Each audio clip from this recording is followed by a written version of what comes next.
शाहिद साहब 2014 से लेकर अब जो इलेक्शंस हुए भारत में, इससे पहले तक एक एब्सोल्यूट मेजॉरिटी के साथ मोदी प्राइम मिनिस्टर बनते रहे हैं।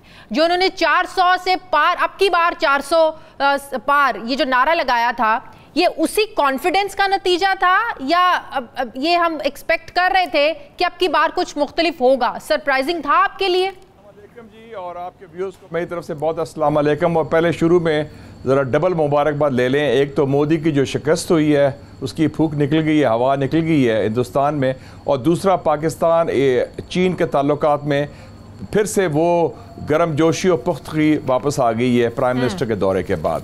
तो पहले मोदी की बात कर लें। मोदी का ये तकब्बर जो था, एरोगेंस, जो आपने कहा कि इस बार 400 पार, और वो एक्सपेक्ट कर रहा था, लेकिन ये मैं भारतीय जो जनता है उनके ख़ास तौर पे मुसलमान 20 करोड़ वोटर, दलित 20 करोड़ जो दलित हैं, उनको मैं मुबारकबाद देता हूँ कि उन्होंने मोदी के हिंदुत्व और एजेंडा जो था, जो जिसकी बुनियाद एक बुग़्ज़ और तकसीम और तज़ाद और नफ़रत थी, उसको रद्द कर दिया है। और अब मोदी जो है इट्स लास्ट टर्म, अब वो इन्हिसार करेगा अपनी इलाकाई जमातों पर कि अपनी सर्वाइवल के लिए। तो मोदी के दौर का ख़ात्मे का आगाज़ हो चुका है, जो खुशखबरी है हिंदुस्तान के लिए भी, मैं कहूँगा पाकिस्तान के लिए भी, और जनूबी एशिया के छोटे ममालिक के लिए बड़ी अच्छी खबर है। और अब हालात ज़रा आगे से ये बेहतर होंगे कि कशीदगी कम होगी, और इस टाइप की जो ज़ुबान इस्तेमाल करता था मोदी मुसलमानों की तरफ नफ़रत की बुनियाद पर और पाकिस्तान की तरफ, उसमें निस्बतन कमी आएगी। तो ये खुशाइंद बात है हमारे लिए। पिछली दफा आप देखें मोदी ने अपनी सीट 5 लाख से जीती थी, अगर मैं गलत नहीं हूं, और इस बार 1.5 लाख से।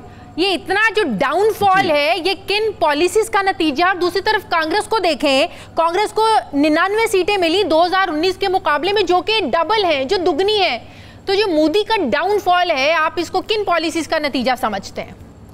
मेरे ख्याल में बुनियादी तौर पर जो इकॉनमी की बात बड़ी की जा रही है हिंदुस्तान में कि बड़ी तरक्की हुई, वो तरक्की के समरात सिर्फ अमीर लोगों तक पहुँचे, और जो मोदी के अपने क्रोनीज थे या कुछ अपर क्लास तबका था।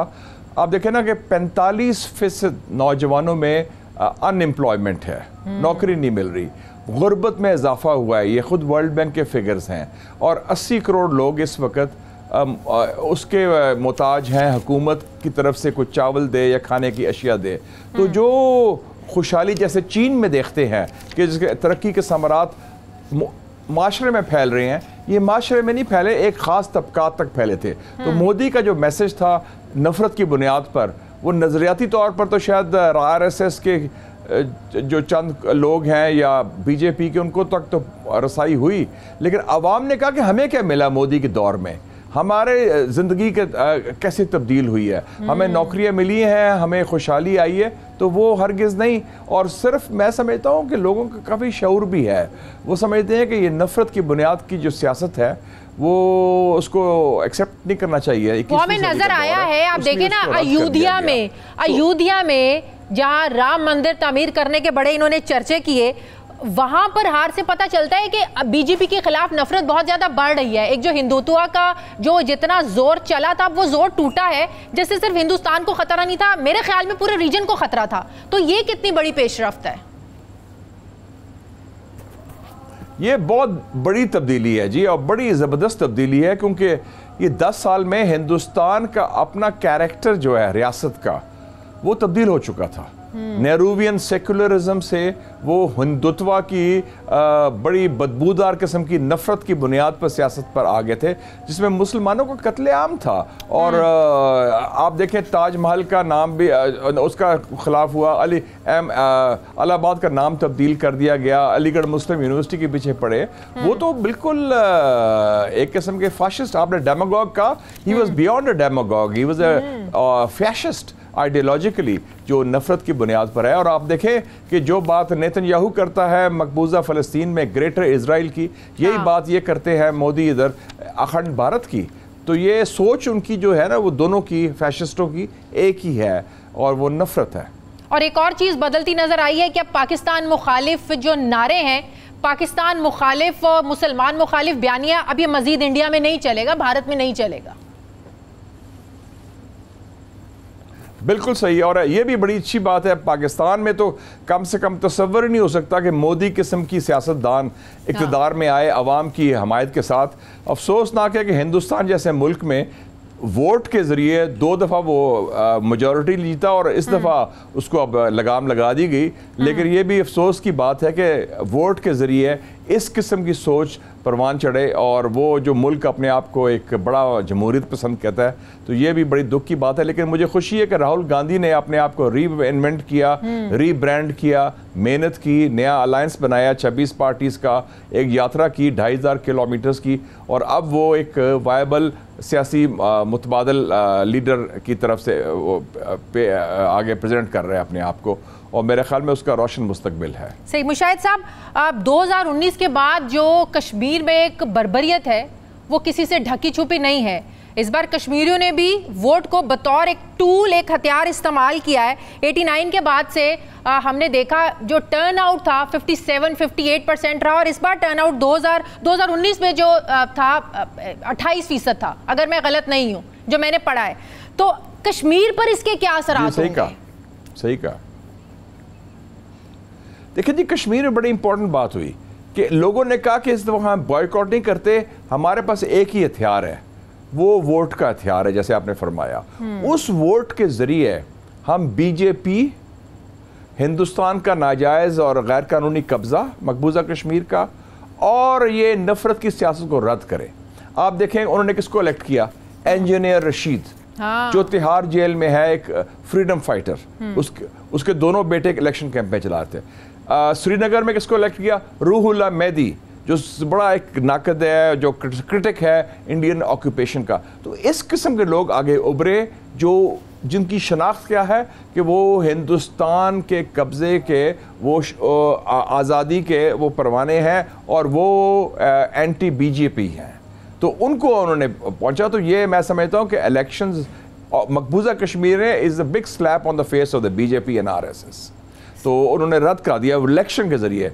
जिस तरह इलेक्शन हुआ था फ़लस्तीन में 2006 में गाज़ा का, उसमें भी हमास इलेक्शन के ज़रिए, वोट के ज़रिए आई थी, और इजरायली कब्ज़े की उन्होंने उसको रद्द किया था। तो वोट एक बड़ा हथियार होता है मजलूम और महकूम लोगों में, कि कम से कम एक मौका मिलता है कि अपनी राय का इजहार करें, और उन्होंने टिका के खुल के इजहार कर दिया हिंदुस्तान के अवाम ने।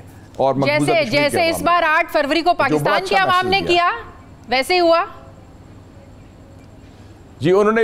उन्होंने भी सरप्राइज दिया बहुत और बिल्कुल हैरान करके रख दिया। और मैं समझता हूँ कि उसमें भी वोट का जो हथियार था एज अ वेपन इस्तेमाल किया गया। और ये बड़ी खुशाइंद बात है कि पाकिस्तान की अवाम में इतनी बेदारी है, इतनी जान है, इतना करंट है कि they know what is right, what is wrong. सही। अच्छा, ये जो कहा जाता है कि नवाज शरीफ साहब के दौर में ही हमारे भारत के साथ ताल्लुकात जो हैं वो बहुत अच्छे रहे हैं, और नवाज शरीफ साहब ही वो शख्सियत हैं, उनको देखकर ही जो है, इक़्तिदार में देखकर ही मोदी जो है वो पाकिस्तान के मुतालिक एक पॉलिसी बनाते हैं।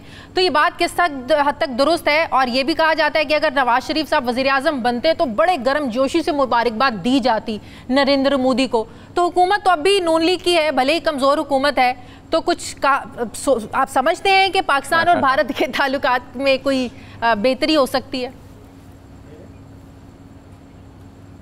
देखिए जी, पहली बात है कि जो ताल्लुकात ममालिक में होते हैं वो रियासत के दरमियान होते हैं, उनकी बुनियाद मफादात होती है, ना कि ज़ातियात के। ज़ाती यारी दोस्ती नहीं होती कि यार तुम मेरे यार हो, आओ या गपशप मारते हैं। हाँ, मियाँ साहब के दौर में ये ज़रूर हुआ था। 1999 में अटल बिहारी वाजपेयी आए थे बस में, और वो एक बड़ी पॉजिटिव बात थी। और वो उस वक्त मैं वज़ीर इत्तलात था, तो मैं उनका वज़ीर मेहमानदारी था, और उन्होंने आके ख़ास तौर पे जो तहरीक पाकिस्तान के हवाले से मीनार पाकिस्तान में आके मोहर लगाई, तस्दीक लगाई कि हम पाकिस्तान को तस्लीम करते हैं अपने दिल के। तो वो एक, और अटल बिहारी वाजपेयी मैं समझता हूँ एक बड़े अजीम मुदब्बिर थे, स्टेट्समैन थे, उनका बड़ा विजन था। मोदी तो एक बड़ा फैशिस्ट किस्म का बंदा है, और इसकी तो नज़रियाती फॉरेन पॉलिसी है टुवर्ड्स पाकिस्तान। इसमें मुबारकबाद दें या ना दें, उसका जो बुग़ज़ है वो ख़त्म नहीं होगा। और वो बुग़ज़ का अक्कासी सबसे बड़ी है कि जब वो चीफ मिनिस्टर गुजरात था 2002 में, 1000 मुसलमानों का कत्लेआम हुआ अंडर हिज वॉच। तो मोदी के हवाले से ये कहना कि कोई होता तो बड़ा फ़र्क पड़ता है, इससे गिव एंड टेक होता है बेसिस ऑफ इंटरेस्ट